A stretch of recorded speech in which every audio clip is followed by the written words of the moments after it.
Hey everybody, it's Brady here from Inner Strength Check, rolling dice and playing games for personal growth and social change. And without further ado, let's get into it. Hello everyone, and welcome back to my podcast. It's been a while, and boy howdy, there's been a lot of things going on in the world at the moment, right? So look, today is going to be a bit of an interesting episode. I've got a bit of a prelude to the prelude to prepare myself for the prelude for the intro. So stick with me. I just have a few things I'd just like to note about the podcast itself and current goings on for myself and the world. So basically, I just want to let you guys know that at the moment, my functionality is zero. So rather than trying to riff off bullet points and getting too tangential, I will be kind of taking this slow and kind of basically reading. So excuse this. For today's episode, the editing may be quite rough. I mean, this has taken months and months and months for me to even hit the record button, and we'll get to that in a minute. Circling back to the top, I just want to make it clear because this is a mental health focused podcast, a couple of things. So yes, mental health and gaming, but there's a couple of things I'd really like to stress from the outset. The first is I like to give a content warning. We will be dealing with some pretty serious topics, depression, anxiety. We may even touch on things like psychosis and suicidality. Not all of those are particularly referencing myself, clearing my throat, but they will be mentioned. The second thing is I'd like to give an acknowledgement of country, and I hope that I can pay respects in my own sort of bumbling way. So I would like to begin by acknowledging the traditional owners of the land on which I find myself, and wherever you find yourself, the sovereign First Nations peoples of wherever you are in the world. For me, that is the Wurundjeri people Wurundjeri people of the Kulin Nation. I would like to pay my respects to elders past, present, and emerging. I would like to pay my respects to the sovereign peoples of the Kulin Nation, and I would like to acknowledge that sovereignty was never ceded. And essentially, we need to pay the rent. So on that note, off the back of that, in terms of sovereignty, I mean, look at what's going on right now. And as much as I have blue balls to just bust out and get very political with the current situation, I just want to pay the similar respects to the sovereignty and the bravery of the Ukrainian people right now. I think it goes without saying that what has occurred there has just been not beyond belief, but just such admirable bravery against such insurmountable odds, especially when facing just such a inevitably dire situation. So I just wanted to take some time to acknowledge both the First Nations people on the ground on which I'm recording today, and also some words of hope is hard at the moment, but I do hope that the bluff is called and things back off a bit, and that this current conflict we find ourselves in is without too much of a catastrophic consequence. And that's not to minimize the struggles that have happened so far. It kind of feels a little disingenuous for me to not go into that lens today. I, again, as mentioned in a prior episode, I kind of will be having a more sort of singular self-focused lens. And that's not in order to sort of make this the me show starring me. That's more in terms of, I guess I don't feel like I can speak with honesty and integrity about the topical content of this podcast without really at least setting the scene from yours truly. So there's that. And I kind of want to really stress, yes, we are talking about the confluence of things like mental health with leisure, but I want to repeat, this is not a family-friendly podcast. As you can tell, there'll be a lot of heavy topics, and given my kind of lack of filter and mix that in with my impulsivity, lack of filter, you're probably going to get a lot of swearing and pretty heavy stuff. So, so I just want to kind of stress that this is a pretty adult-centered podcast, but hopefully there's some small nuggets of wisdom in there that kind of transcend that. And as for where I'm at here, I mean, look, this is a topic I'm going to kind of delve into the start to set the scene for this episode, just to provide some context for the gap between the sort of more quote unquote, and I'm doing air quotes with my fingers here, proper episodes. In honesty, I haven't been doing great in terms of kind of how the whole mood disorder side of things is going. I'm experiencing a very strange sort of depression insofar as almost feeling little to none of the sort of the physicality, the fatigue side effects of things, but I guess the sort of the landscape of my current episode of depression is quite severe, but in a way that has morphed from typical prior episodes. And I've had a lot of depressive episodes in my life. I've essentially spent since my mid-adolescence in various kind of degrees of depression, and I'd say my baseline default, even with medication and therapy and whatnot, is feeling slightly less average than the average person. So slightly shittier than most people is about where I start. Even in times of, I guess, where I could say I'm a bit more manic or what have you, even that is sort of shifting into a space that I won't get too much into the sort of the mechanics or the diagnostics or what have you of my mental health gumbo soup. But another thing that's sort of consistent with adults with bipolar and other mood disorders is that instead of things being sort of clear-cut ups and downs, they can kind of mix. And so you throw anxiety, too much energy, severe depression all into the mix together, and it's been complete and utter mental chaos. And I want to take a second to acknowledge that I know that I'm not alone in this, but I also want to be honest that a lot of the feedback that people give, that hey, it's sort of the it's the mental health version of there's plenty of starving kids in Africa, which is along the lines of we're all going through some shit right now.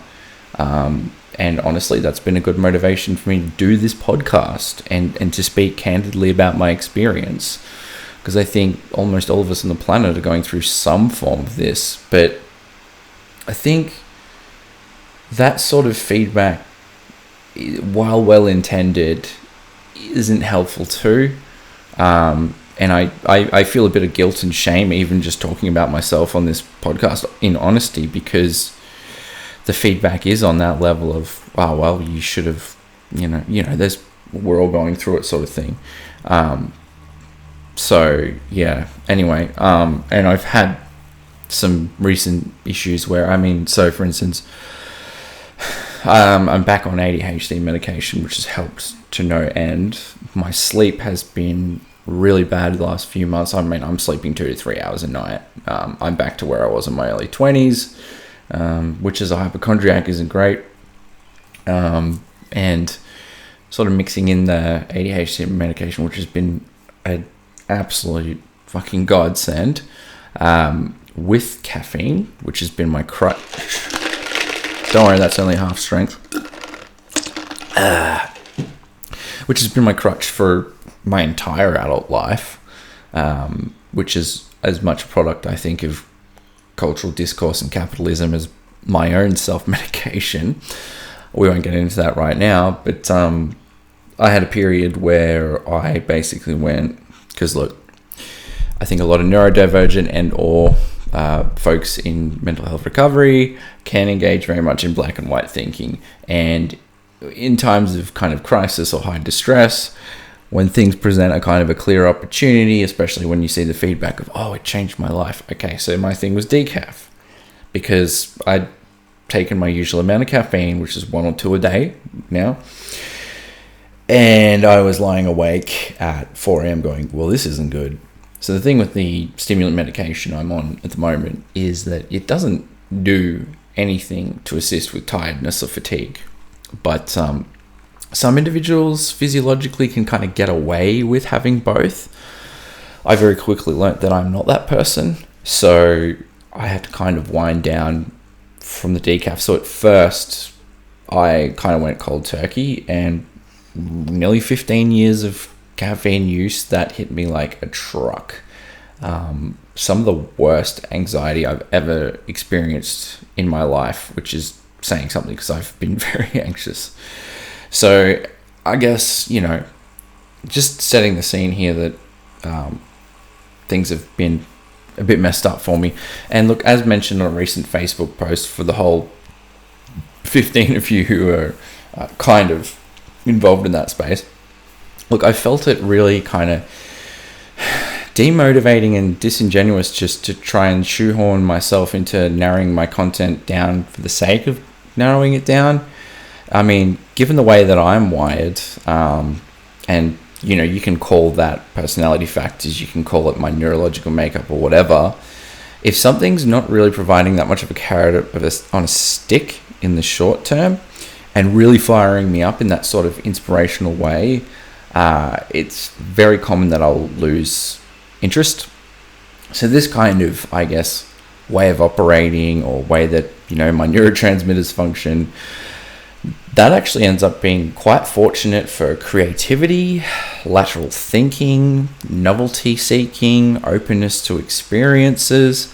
But the downside is being able to stick through anything is difficult. And I mean that in a sense of not like, ooh, give me the shiny, although that's what my brain is doing. It's more the mounting pressure and frustration and agitation, like very almost inconsolable irritation and frustration and rumination, anxiety and overthinking, that essentially comes with trying to operate in any way in everyday life for anything that doesn't sort of ping that reward system. So look, I mean, for evidence of that, I'm not on video, but I'm looking over to the right at my increasingly dusty board game and tabletop RPG collection on the shelf up there, and basically it's Bart's brother in the attic up there. You can hear rattling chains, except in this case the attic's my spare room cupboard. I'm sorry, board games. I really am.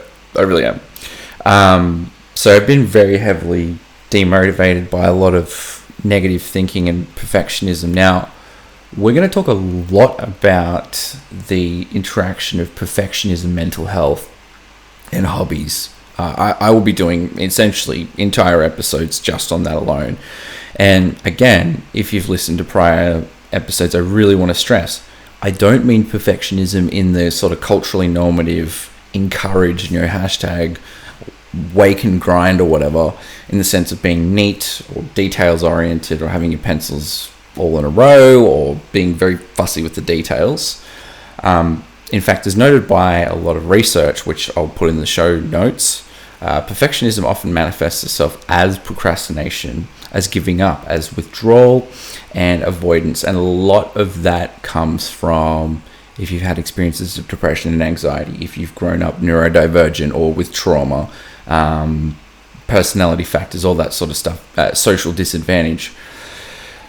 It can bake in some underlying beliefs and standards that aren't necessarily reflective of what's realistic, but it's also what's needed to try and satiate those core beliefs about oneself and their internal and social work, which is essentially playing a game of catch-up. So it's kind of, it's sort of a compensatory strategy that I think a lot of people find helpful in terms of self-discipline, hustle, all that sort of stuff. But it's not coming from a place of self-compassion. And my depression has gotten very kind of cold and clinical, and I hear the words like self-compassion and I feel like just throwing up on the floor. But honestly, that's a major protective factor against this type of thinking. I mean, so for instance, I wasn't willing to put this episode out there until I'd done a minimum level of research. And I'm not just talking a few little BuzzFeed style tidbits. I'm talking like academic articles and like, meta-analyses and looking at the results and discussion at that. Like the whole goddamn essays, my own little bits of research, the whole works. I have no less than 12 documents stuffed full of notes that are deeper than the Mariana Trench already. I wanted to make it like, so a couple of podcasts that I really admire was like Knowledge Fight and Behind the Bastards, and I really wanted to get that level of granularity and preparation, which is fine if you've got the time and energy and you're lucky enough that you have a team behind you and a level of success that allows for you to kind of hyper focus on that level of detail. But I mean, what I've just said about mental health, my day job, I fucking love my day job. But it is extremely admin intensive, which is draining on my limited executive functioning. It can be emotionally quite, impactful. And I sort of have to, it's kind of like I have two full-time jobs at work. One is managing my own mental health at work and afterwards. You could almost argue that's my main job. And then work. So, looking at that from a realistic point of view, from a kind of a logical point of view, being able to stand back from that, realistic questions I'll ask myself. It sounds like I'm almost sort of dissociative identity or whatnot, but I have to ask myself, my schemas, my hang-ups, whatever you want to name it. Okay, so for instance, so do these podcasters have a day job, or is this hobby their primary focus? Does you, the audience, really want to meticulously spend time after the show poring over whatever things you've cited? Sure, maybe. Is there really much more of a negative consequence of having a more conversational approach to this? And the most important question is it really even fun at this point if you're needing to have this conversation with yourself about a fucking hobby, podcasting? Unfortunately, the sad thing is that it has been everything from casually playing video games that have no kind of performance inherently attached to them, scaling up to music. It's frustrating because I'm able to objectively stand back, do a bit of thought challenging, do a little bit of the mindfulness kind of acceptance work, that sort of thing. I mean, I'm doing some longer term therapy on that sort of stuff, blah blah blah. But it kind of feels like shit being thrown at a wall that's not sticking. It feels like diarrhea shit. It is just not sticking to the wall. It is, a nicer example is water off a duck's back. I don't know why I went about diarrhea on the wall, but I mean, it really does feel like I'm flinging shit internally in my intra-psychic space. So whether I take this kind of logical, rational approach, this more mindful and accepting approach, and even this kind of more almost Freudian approach of like just really deeply sitting with it's all right, like this is okay. It's just not internalizing, and it hasn't for a long time. And I just feel like a lot of the strategies that formerly would have worked aren't.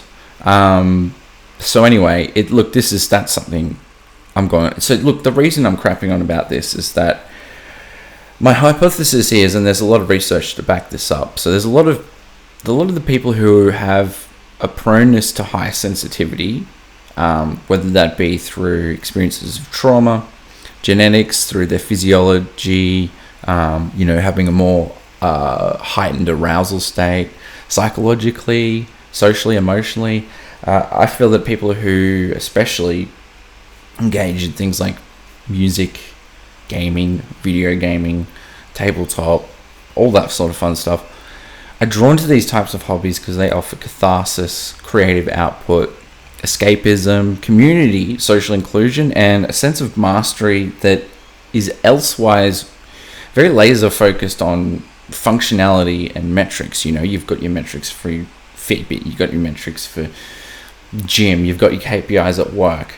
The drawback is being within that world and that context and trying to not bring in some of those, well, you could argue, perfectionistic aspects of our culture into ourselves. That can be really difficult.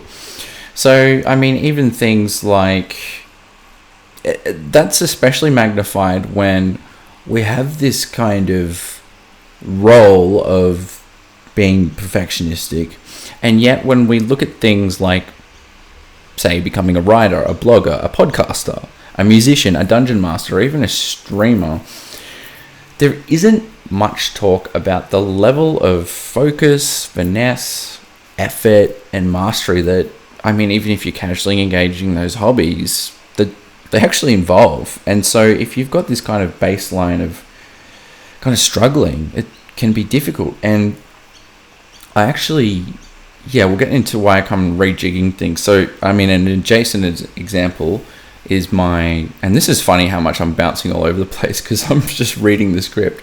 So my last guitar lesson, right?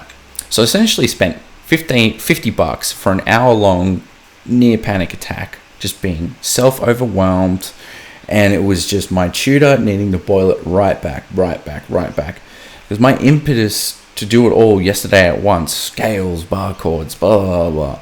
It's this, it just feels like this physically uncomfortable,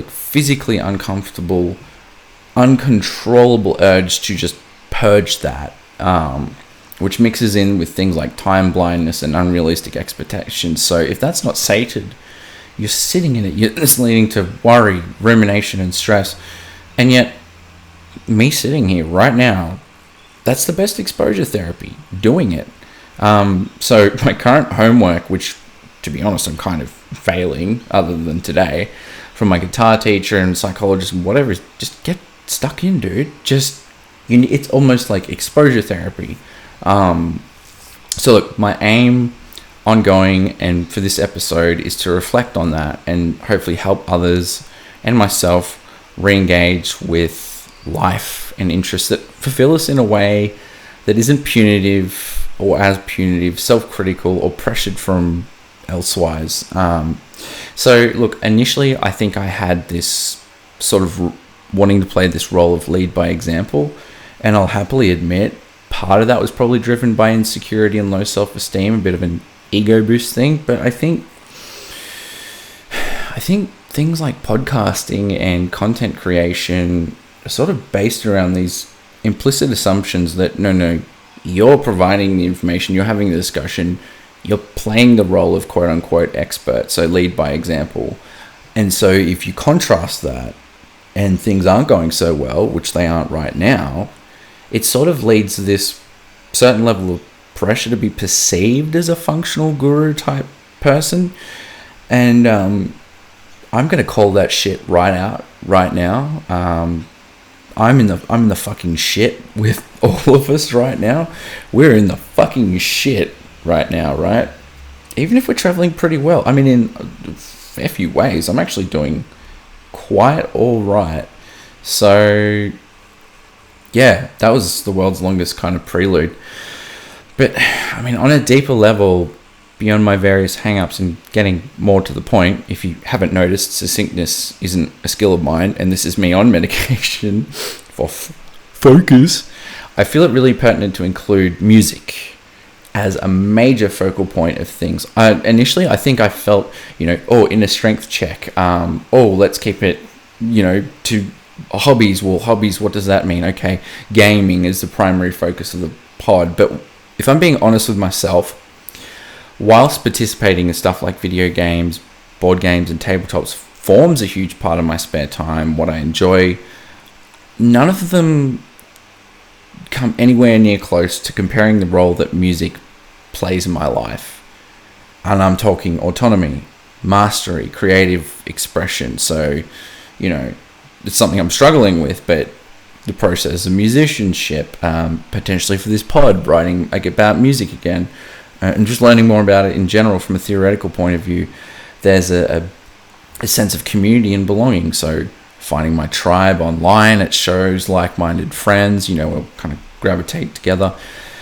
And a sense of sensory and emotional engagement that is calming, modulates some complex emotions, but just honestly feels, and this sounds kind of wank, more transcendental than other hobbies. And so, again, I obviously someone that has a stick in the mud about integrity, but I feel it's very important for me to include music. And why not include music up front? So, to be honest, we will be giving a huge portion of this pod towards gaming in various forms.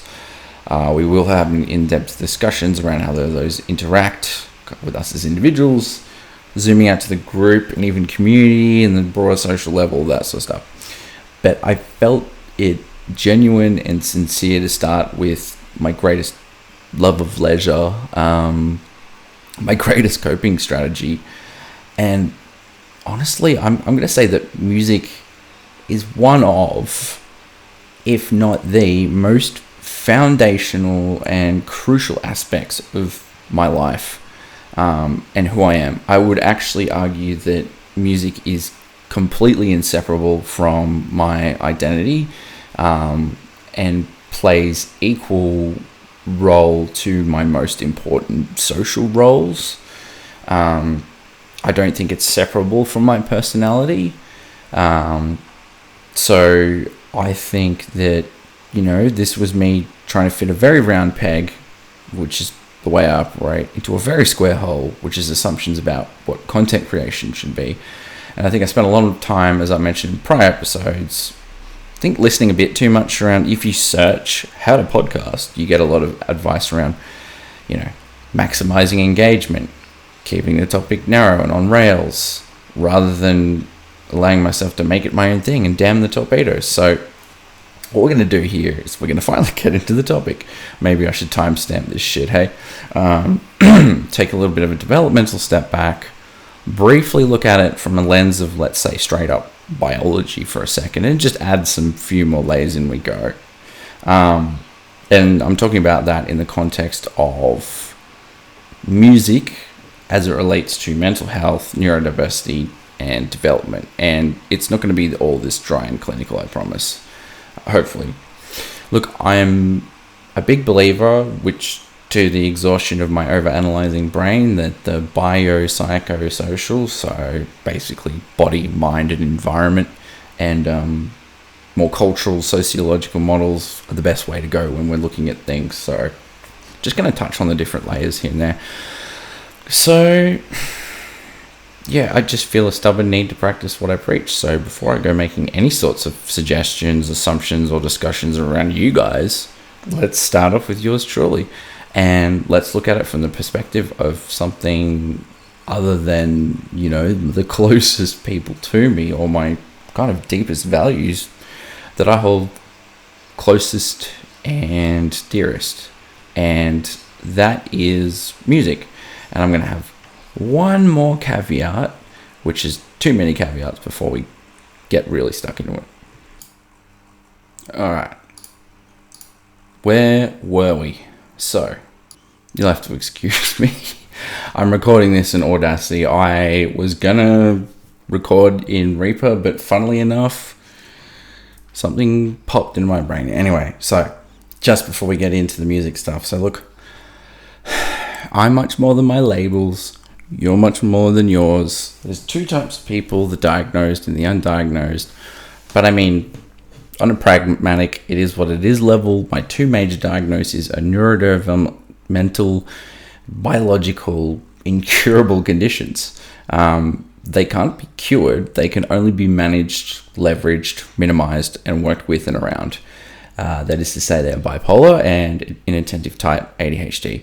with a nice side smattering of anxiety.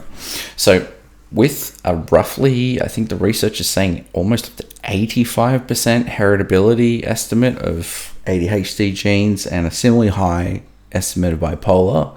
I mean, even with, I guess what you call heterozygous, so one side of the family or what have you, you've got a baseline likelihood of not only developing these and or some more traits. There's a high chance that you're going to be neurodivergent from the outset there, and that it's going to sort of quote unquote express itself sooner or later.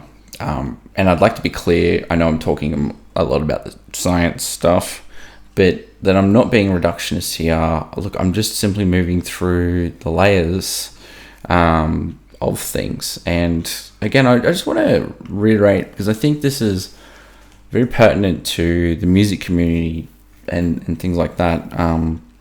Artists, that sort of thing. So folks, I think, who are wired to be highly emotionally, physically, psychologically, whatever, sensitive, they often carry like a dualistic blessing and a burden. It's a buff and a debuff, a cast, bane, and bless at the same time. That is any issues around executive dysfunctioning, kind of leads to huge sensitivity and receptiveness to sensory data. That's conscious or unconscious. There's so much more of an input of data because there's a lack of a gating mechanism, which means things hit harder. Pain is often more acute. Visual or auditory details are often enhanced, especially when the focus hits. Experiences that some might brush over may leave others in a certain state of operating to find awe and wonder with, or complete terror. Ideas might come in by more fragmented but lateral means. So what I'm saying is there's a high propensity for an overload of sensory input, a risk of chasing strong sensory experiences a little too keenly, and we can think about things like drugs for that. We can see this sort of things with sensory processing disorders, addiction, attentional deficits, mood disorders for non-novel things. But on a more positive slant, this allows said folks to be up to have an enriched capacity to absorb that sensory data and a stronger emotional experience, I think, which is not to say that neurotypical or non-mentally ill folk do, but I guess there's this often kind of trend towards like a really flourishing creativity, lateral thinking, and other benefits out of all this. So I just wanted to say that as a means of, look, this isn't entirely pathologizing, so let's wind the clock back. So and well, born in 1989, so I guess you could say mid-millennial years, but as a child, I was often in that state, just completely enraptured in these vivid scenes of imagination and daydreaming, just these visual soundscapes, vast of wonder and possibility, and not in a hallucinatory sense, sort of like a deliberate daydreaming. I mean, I could spend hours wrapped up in these narratives, characters, sensations, and these kind of visual tapestries that I'd be trying to sort of create when, say, my only jump off point was some Lego or some Star Wars figurines or pen and paper.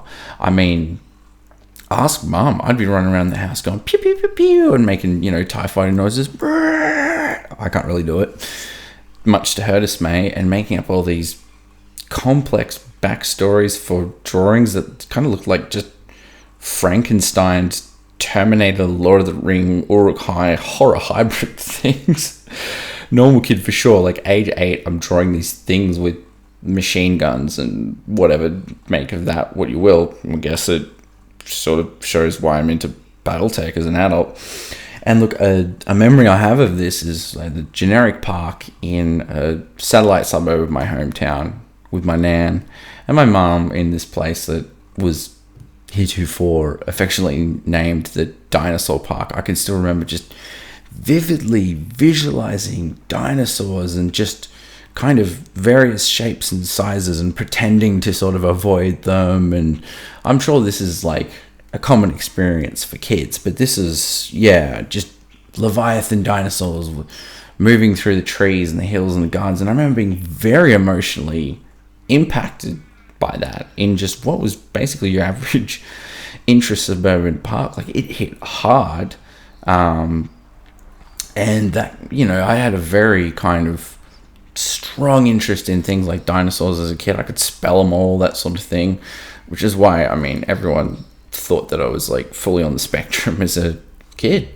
And look, likewise, coming from a single parent family, being the eldest, us being required to move often, unfortunately due to low socioeconomic status and the unfriendliness of the rental market to single mothers, even in or especially the 90s and 2000s. So that sort of stuff gave me a lot of time to myself, and I'd say I skew fairly towards ambiversion or a capacity for it, but as a kid, very, very, very introverted. Myself, very creatively inclined, very open-minded to experience, very intelligent, very much absorbed in a wide range of things. We'd spend a lot of time like watching documentaries in nature. She'd be teaching me things about just incredible levels of detail, that sort of stuff, and I was always sort of encouraged to engage in reading, writing, and art and that sort of thing. So I think that kind of combination of environment and just this sort of receptiveness, these antennas just soaking it all up. And it's interesting. I had a neuropsych assessment for the ADHD stuff, and I did the Wechsler Adult Intelligence Scale test scores, and apparently the verbal fluency and that sort of stuff was through the roof, whereas the mathematical part was so bad that I think I qualify for a form of dyscalculia, which is interesting, being a GM and running tabletop games that rely on maths. Anyway, so yeah, wasn't really into activities that required a lot of holding information in my working memory or physical coordination or being around people.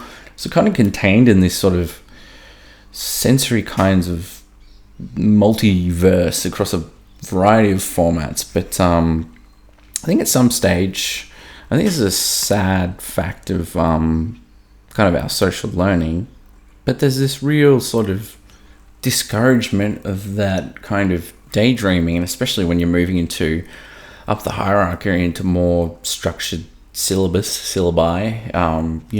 My thing was always, Brady, hey, step out of it, stop staring out the window.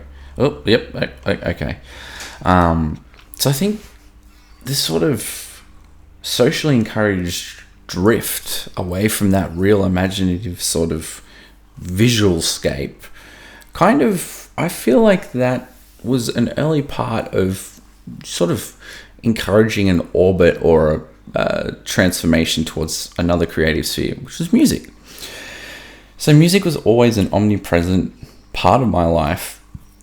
Saturday mornings, the family, our thing was put on some CDs, listen to Rage, get stuck into the cleaning. The radio was always on in the car as a kid. And some of my favorite memories of being a kid, sort of like around mid to late 90s, is beach trips. I love the beach. Like, God, that's up there with music. It's like an integral part of who and what I am. But it's also like the music we heard along the way. Like, that was such a great period to have annoyingly hooky songs all the time. Cheesy songs, great songs.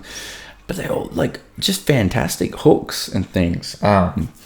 Cheesy stuff, classic stuff, everything from freaking, it's a meme now, All Star to like In Excess. I loved it. And I lapped it up more than I think I realized until later. I think the listening of music was an ever-present facet of my kind of immediate family. But the kind of creative use of music wasn't. Yeah, so I'll never forget being like terrified, in awe, and this strangely validated by Freak. Yeah, I'm a freak by Silverchair. And I remember just hearing just those simple chords and the distortion. And look, heavy music was Kind of is. Sorry, Mum, but, you know, not calling you out here, but it wasn't kosher in our house. But I remember just hearing it on Rage one morning, and I think Mum even went, "Oh God, turn it off." But I just remember hearing it, and it had this huge impact on me on like a sensory and a sonic and emotional level. I really did feel this sort of almost kind of physical resonance with those lower frequencies, you know, the heavy bass and the distortion. It just kind of a brief spark of something. And I was quite young. I think I was like 9 or 10 or something. And then that lay dormant for a bit. But I guess that's just a small sample of how I later come to find that heavy music, rock music, had such a down-regulating effect on a lot of the tension and the sort of overwhelm in my life. And yeah, look, I think given the sort of tedium and frustration of formal music practice, I'm not really surprised this wasn't a feature of our household. I mean, spontaneity and curiosity were kind of the name of the game growing up, and I wouldn't have had that over being shoehorned into hours of music practice and ultimately resenting the thing. But I guess getting into it later in the game, with my mental health not being great and my concentration not being great, and already having this backlog of, well, I don't function like other people do, even though I'm intelligent, just made musicianship difficult for me. But I think the most important period, and I think this is the same with a lot of people, right? As with many others, I think it was my teens where my relationship with music really solidified and became just such a kind of core part of my being. So specifically, again, not to call out my family members, but I think one of the most formative things is a couple of my close cousins, and I won't name them, you know who you are, but just, again, a similar love of music, like the 90s, 2000s, like R&B stuff, but a lot of like punk, a lot of early 2000s hits, but you know, all that sort of stuff. So kind of growing up around that. But I tell you what, especially, I forget the name of the developers, but the Tony Hawk's Pro Skater soundtracks, like, it can't be understated how formative that shit was for me. I mean, I loved that game, and the soundtrack was just, it grabbed me by the throat, and I fucking love this. You know, and what was it, like POD and Goldfinger, all that sort of stuff. And I just remember just vividly like playing it at friends' place or playing it with my cousins, and later getting a copy myself and just playing it for the sake of hearing the soundtracks over and over and over. And I think much like the kind of the modern dollar grab of, you know, remastering games from the 90s and the 2000s that you see now, and like extending the extended universes of series of things like Star Wars and Marvel. You know, us millennials kind of pride ourselves on being like, oh, I don't really give into marketing, but we are such suckers for that shit. So like the post kind of depressive downward decline of like grunge from the high of, you know, disco and cocaine, and that sort of larger macro settling into suburban life, and us in that as millennials. I think like the timing of things like nu metal, post grunge, all that sort of stuff, that could not have been more perfectly timed. And I mean, if you listen to stuff like Korn and Slipknot, it's perfectly timed. You know, kids born around the, you know, late 80s, you know, we're just starting to get zits. We're just starting to get feelings for the opposite of the same sex. We're just starting to get those first little kind of flourishes of hormonal angst. A lot of us are just starting to experience, wow, the gravity of the world. I mean, 2001, I was 12 when September 11 happened. And, you know, alongside the punk and just alt rock and stuff, it's just like a storm in a teacup, which kind of gave a name and an energy to a generation that kind of mired in both in suburbia and this sort of well-intentioned but often misguided expectations from parent society, blah, blah, blah. I mean, like my Gen X friends was growing up in this hangover of more decadent eras and kind of at time also treated more seriously, unfortunately, by those who'd had their cake and eat it too in a lot of respects, housing, education, blah, blah, blah. Settling into a more comfortable suburban existence, but against this sort of fracturing globalization, weird secularizing globalized backdrop, and this lingering sense of things are feeling a little kind of, not just spiritually, but sort of culturally bereft. And I think that music was the sort of, especially that music in the 90s and 2000s onwards, has just been, it was a real countercultural, I think, reaction to that secularization and that homogenization and all that sort of caper. I mean, you see it in like Marilyn Manson's behavior, you know, all that sort of shock stuff. So yeah, like, I mean, just that period of time, you know, in the early 2000s, I remember as a teenager, CHY, Coffs Harbour Youth, just used to have, you know, and Triple J, just all of that kind of Double J, just still a lot of that mix of that sort of, you know, Gen Xer alt rock stuff, mixing in with this weird millennial kind of gumbo soup and a lot of punk and metal and hard rock, really kind of entering into that main. And that couldn't have been more perfect timing because, as you can imagine, fuck me, I was an angsty teenager. We all were. And sorry, my drink is snapping weird. So I kind of started, I remember having a cheap stereo thing with a cassette deck, and I remember recording punk and alt rock songs on cassettes, like, you know, like Suicidal Tendencies, Queens of the Stone Age, Foo Fighters, yeah, like Sublime, Goldfinger, Bad Religion. You know, when I think about it, that CHY segments in the evenings, they were fucking great. They're good. And I'd sit there and like, I didn't want to record the ads, so I'd meticulously kind of sit there in my kind of music hyperfocus and like wait for the ads and press the pause button like a VHS. And then I'd bring it to school, I'd show my friends, I wouldn't shut the fuck up about it.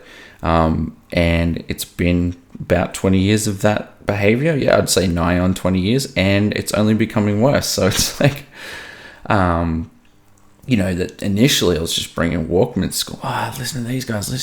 And it'd always be just new stuff. Come on, listen to this, listen to that. I'm sure I drove my friends nuts.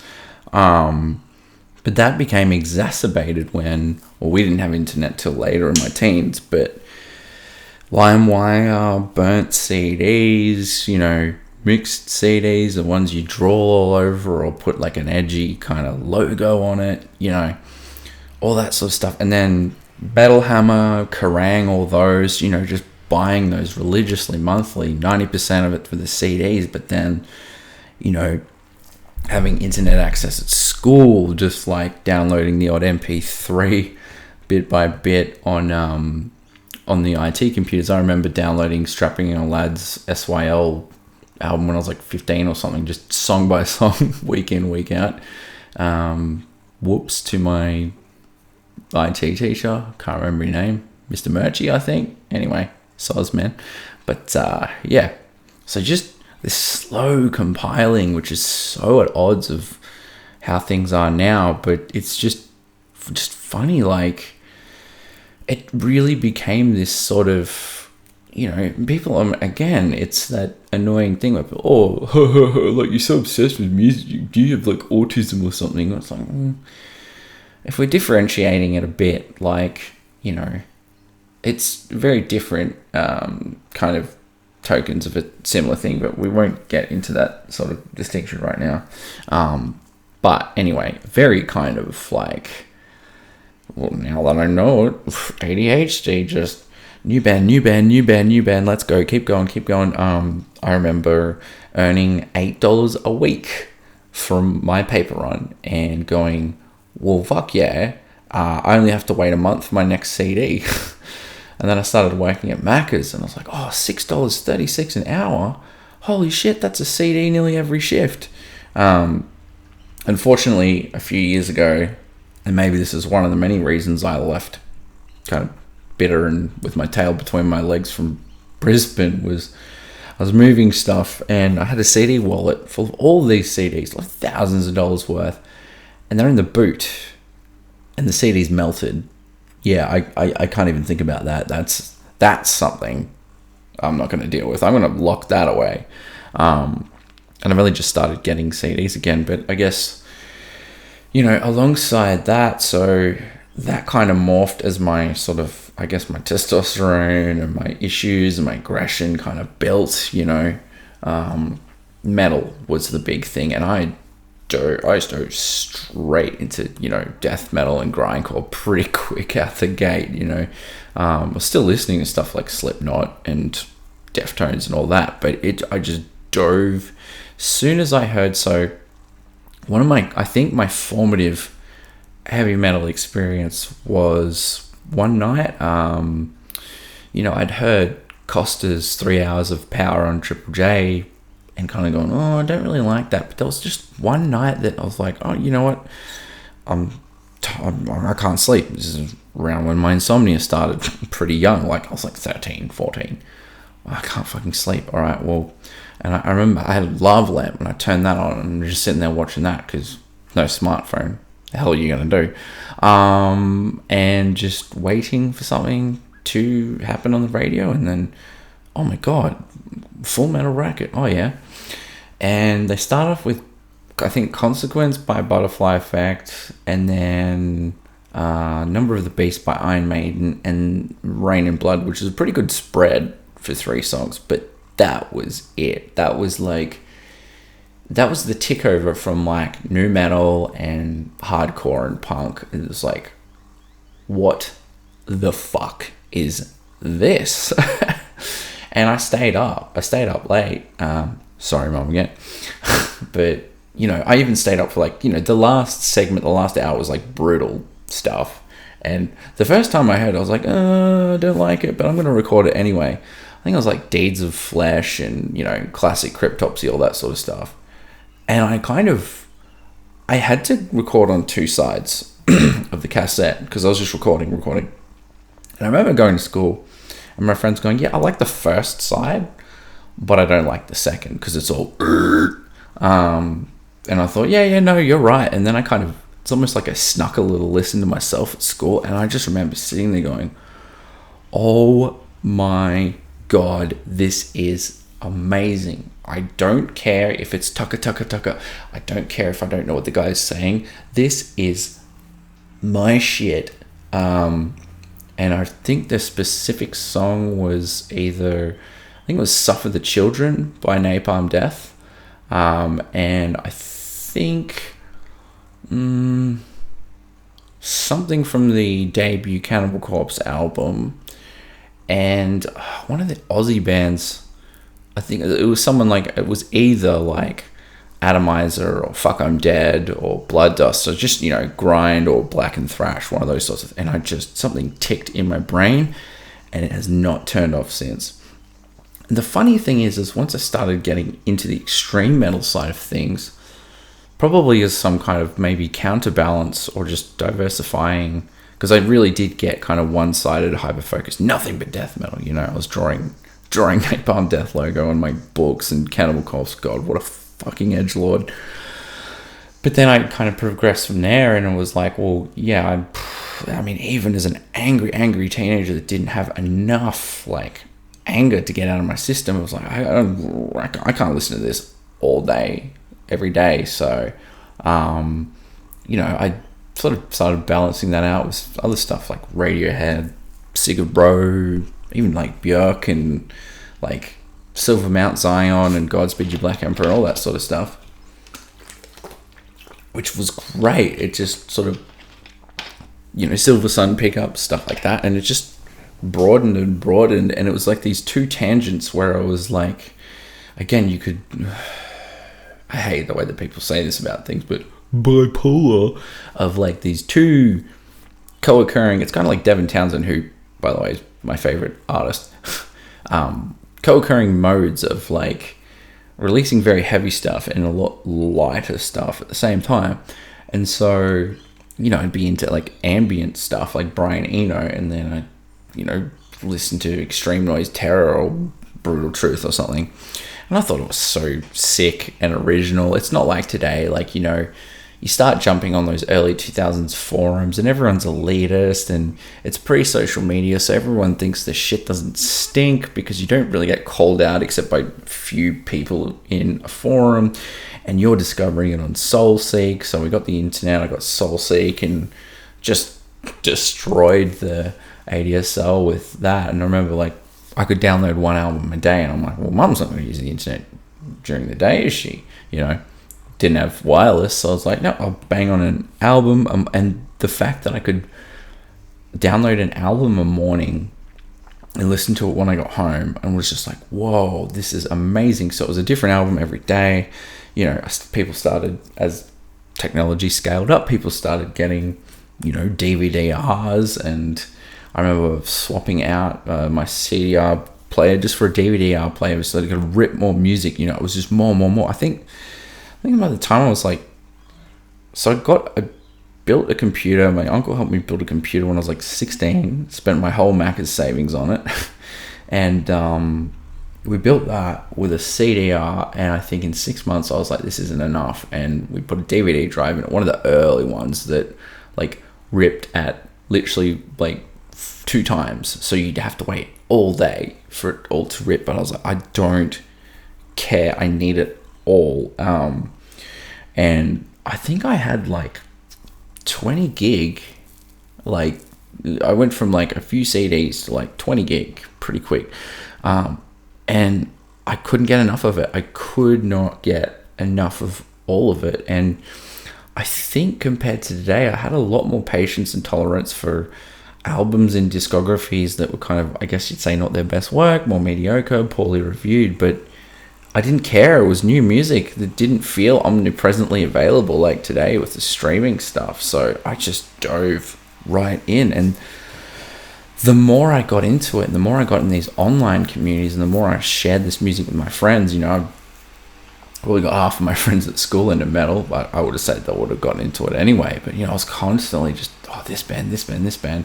One of my favorite kind of examples of that is the reverse. One of my friends who was more into punk than metal, and if he ever hears this, he knows who he is.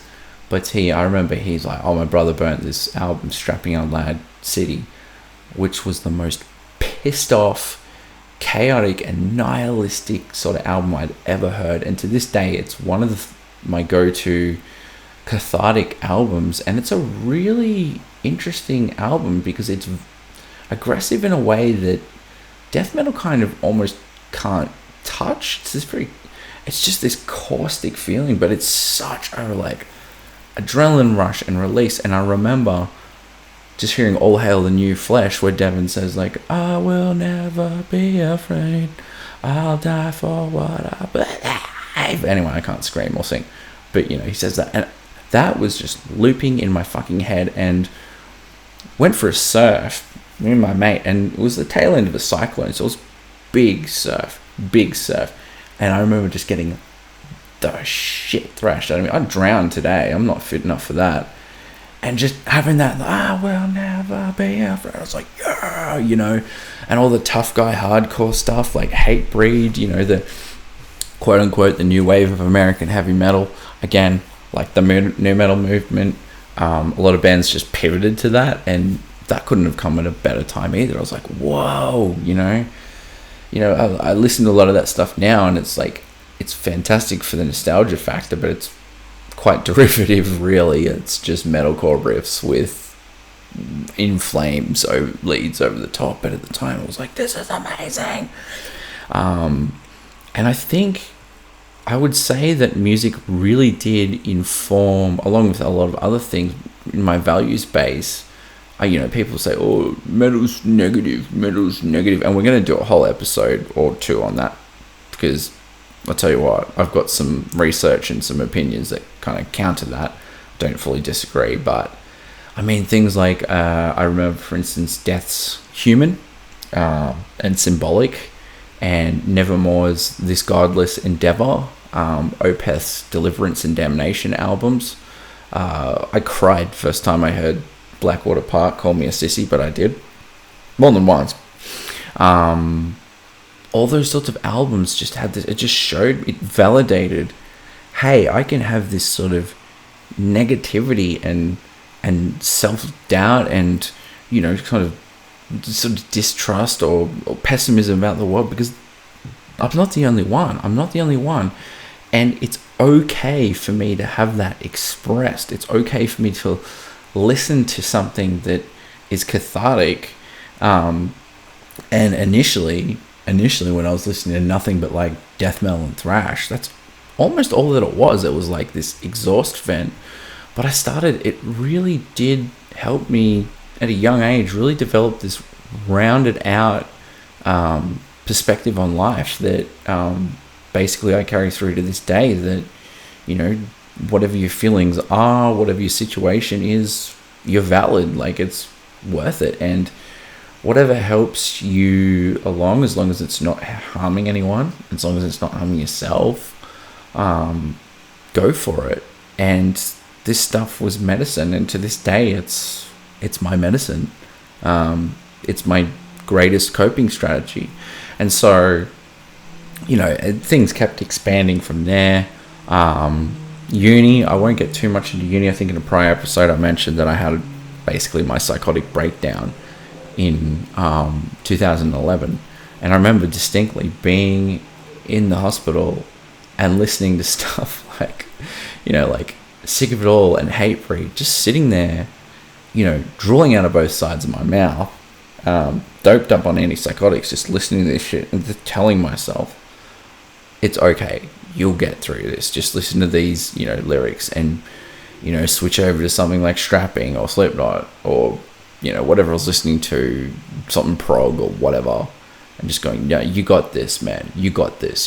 And that the lyrics and the kind of the emotional regulation the music brought me, and the focus, to be honest, that all sort of weaved together. I was listening to a lot of, another thing is that, I kind of got caught at the right time again too, with the sort of the rise of post-rock and post-metal. And I actually, to be honest, like as an adolescent, I got offered lots of shit, lots of drugs and all that sort of stuff.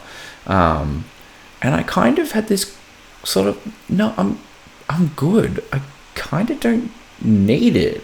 And part of why I think I didn't is because I could go home, I could get drunk, and boy howdy did I.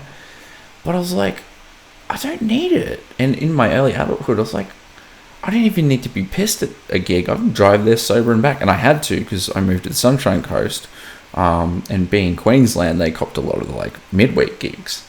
So it was like, I had to drive home because I had uni or work the next day. And my point is that basically I just developed this relationship with music where it was like, it's so corny, it's such a meme, but it became my drug. Like, I had this comfort of having this thing that was such an emotionally relevant and sensorially satisfying experience that I was like, I legitimately do not need, to fucking get off my face on whatever, because I kind of, that need's been sustained by music. I don't have this need to self-medicate. And if I want to explore, quote unquote, I'll just listen to some new music. So I actually credit, ironically, because of the archetypes and the stereotypes, I would credit heavy music with me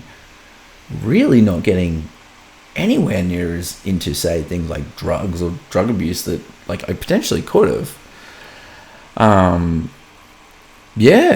Really, which is an interesting thought to have. And moving into uni, like I spent every cent I had, number one, on pissing it up the wall in uni night, but I do that, and by doing that, I think, and house parties and stuff, so I still had fun. I wasn't, stick in the mud. In fact, I was always the most pissed person at every party ever, to a not problematic degree in terms of my behavior, but just being so fucking sloshed. Always the most pissed person all the time. But I kind of got that out of my system. So when I drove to gigs, I didn't need it. And I think because of this underlying sort of ADHD and bipolar and whatever, there was this just sort of, almost drug-like experience of being at a gig. It was so strong, hit so hard to the point of being overwhelming that I just kind of emotionally be in a great state for days afterwards, but kind of also have to recover and be ruminating on it in the way that I'd ruminate on my problems, but in a positive way. So anyway, carrying through, I'm not going to go too much longer, but my 20s were a mess. They were a real mess, and I won't speak too much to it, but suffice to say, I consider myself pretty lucky. I mean, I did my uni years and stuff pre-COVID. I got to see a lot of bands, like a lot that I never thought I'd see. Like Sabbath, the Big Four, a lot of the big alt rock bands like Pearl Jam, a million bands that I never thought I'd see. Like I've seen Meshuggah 8 times, I've seen Opeth 8 times, niche bands, local, so again, I've kind of, it's ironic because I was older now. It's not that I needed to give myself permission, but it's like, I'll get pissed at a gig. It's fine. But I still don't enjoy getting absolutely slaughtered at a gig. I don't know. It's just this thing. It kind of detracts from it. It's like putting cotton wool in my ears. I don't know. Anyway. So, I guess this probably more of a discussion in my formative years, and then I started bringing musicianship into the mix. So mid 2010s, I was bought a bass off a friend's friend, and we'll get into the musicianship stuff I think in a separate episode, but especially bass. And I think if we're going back to the example of say like Silverchair when I was a kid, like I plucked that bass and I was playing guitar and I was shit at it. There was some sort of like resonance, man. Like literally, I think the frequency had this like almost like those sensory kind of calming weighted blankets. It was like an auditory weighted blanket. It just immediately soothed me, and I thought, this. So I'll get into the musicianship side of things, and I think I'll do that in a sort of a broader context later on down the track. So the interesting thing is, this sounds like such a passion of mine, and it is, but this is why I was kind of worried about the shape that my depression had taken in the last year or so. And I would attribute it to spending so much time understimulated through the pandemic, and potentially also decades of maybe a perceived need, going back to that perfectionism of keeping up with all the new music, and with the ubiquity and omnipresence of streaming platforms, kind of changing that relationship into this just deluge. And I think I just, reflecting the actual burnout I was experiencing in my life and the pandemic, the last year or so, I've really dropped off new music. I'm always finding it and listening to it, but it's just, it made me realize that, okay, I hadn't factored in depression as much as I thought, because you think depression, you think, oh, I'm tired, stays in bed, negative thoughts, boohoo, world's sad, a crushing pessimism, oh, I'm a piece of shit, rah, rah. I mean, that was all there, but it wasn't just one thing that I didn't factor in, that, oh, my psychologist kind of said off the cuff, oh, sounds like anhedonia, which is a loss of interest in usual activities, right? The loss of that fire, that stoke for listening to new music. The state I'm in at the moment is I'm honestly I'm too overwhelmed by listening to new music, and I think maybe it's also a developmental thing, because a lot of people do drop off just listening to new music, or they slow it down. And part of that, I think, was a perceived need, because I'm in some online music communities, and I used to do some writing for music blogs. I think there was this sort of not keeping up with the Joneses, but this sort of, along with that compulsion to listen to new stuff, being propelled by, I'm blogging or whatever. I got to keep up, quote unquote. So where I'm at is there's music, especially heavy music, is in an amazing place at the moment. There's so much breadth and complexity and depth and talent to so much music coming out these days, and it's just rapidly evolving at this fantastic pace, and there's just so much good music, but I can't capture it all. Like, my backlog playlist on Spotify is full. I'm now up to backlog 2, and the idea of listening through that is daunting, but I don't know, just recent examples of stuff that's really kind of broken the mold. Obviously stuff like Ulcerate, Sludges, Esoteric Malacology, all that sort of stuff. Just fucking incredible. But the sort of the non-stop barrage from everything from, review sites to groups you're in to the algorithms and the streaming platforms, it's very easy for it to sort of become this amorphous soup. And if you're not retaining information well, or you're not in a great state, I think it's easy to slip into, I just can't. And that's really affected me at the moment, but I'm sitting with that. So musically, I'm kind of hovering around what a lot of people do normally anyway. And it's a lot of that sort of teen, early 20s sort of stuff, and still picking new stuff up, but it's just, again, going back to that diarrhea on a wall analogy. And I kind of fought against that, and I railed against it, but now I am in a stage where it's like I'm accepting of that. That's fine, that's okay. So instead I'm listening to a lot of podcasts, which again is fine. So yeah, look, in terms of, this has all been me, but I really want to sort of express this, because I think I really want to branch this out into many sorts of tendrils from here.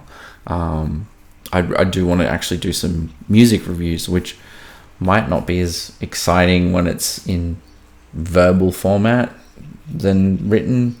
We'll be having a lot of discussions. I've already had some preliminary discussions with some artists, bands, and I really want to relay that to the sort of major themes here of recovery, of folks who may be experiencing disadvantage, or in a more positive light, folks who feel emboldened or strengthened as a community in online groups, offline groups, at gigs, people in the music industry, musicians, writers, reviewers, bloggers, or just keen listeners of music, people like me that have an insatiable lust for music. If any of you kind of want to chat about music, again, this isn't going to be the main focal point of the podcast, but I think I'm kind of matured enough in this process to go, well, you know what? Fuck it. Damn the torpedoes. Here it is. This is where I'm at. And so be it. So, yeah, I mean, again, going back to reiterating myself 1,000 times, music isn't going to be the focal point of this podcast, but I just want to kind of give a heads up that, this is going to be even more of a tangential thing. And I think incorporating music into this podcast already makes me feel instantly better. I feel like it aligns with my values. I feel like I'm practicing what I preach. And, I'm in a pretty severe state mental health wise, but I'm also making a lot of progress on myself, in my relationship, in my social relationships. That's sort of dropped off a bit, withdrawn work. So I feel like as things pick up, quote unquote, even in this time of absolute chaos, or especially, to be honest, because music is a force that keeps me regulated through all this shit that's happening in the world. Yeah, expect to see more of this. And as mentioned before, look, if you're involved with music in any way, as a fan, as an artist, label owner, industry worker, therapist, keen fan, you just want to gush about your favorite band and what they've done for you, the benefit of a certain group or groups, Facebook groups, what you enjoy about a certain musician's own podcasts or streams. Look, I'm very, very open and receptive to those dialogues. So I don't want this to entirely be me just sitting here blabbing for nearly 90 fucking minutes to myself, I wouldn't be practicing what I preach if I didn't involve the music community and music enjoyers, the Chad music enjoyer, you, the Chad listener. So hop on board, man. Like, maybe I'll even do some Twitch streams where we just get on board and chat about it. Get in touch with me. Facebook.com/inner strength check. Same thing with Twitch. Inner strength check for my website, which I'll be posting this up to. Keep up to date with me on Spotify, and future episodes I think will be hopefully a little bit more polished. And up next, we'll see what happens next, to be honest. We'll see what I feel like. Perhaps we'll journey more into the sort of musicianship side of things. But look, I'm thankful that I pushed through to make this episode today. It means a lot that if you listen to even some of it, it means a lot. It's not that I needed your validation or anything. It's just that I hope that some of this has been of value to you, of merit, even if that's what not to do, podcasting 101, or you're just like, this dude's nuts, this is a train wreck, I'm in for this. But yeah, check out Flip Side, and look, with everything going on, just try your best to sort of tap into your own pools of resilience, and that includes your supports around you, family, friends. Don't be afraid to lean on readily available supports. Don't be afraid to invest in yourself in some support. There's plenty of self-help resources out there, which I'll post in the show notes. So until next time, thank you and good mental health to you.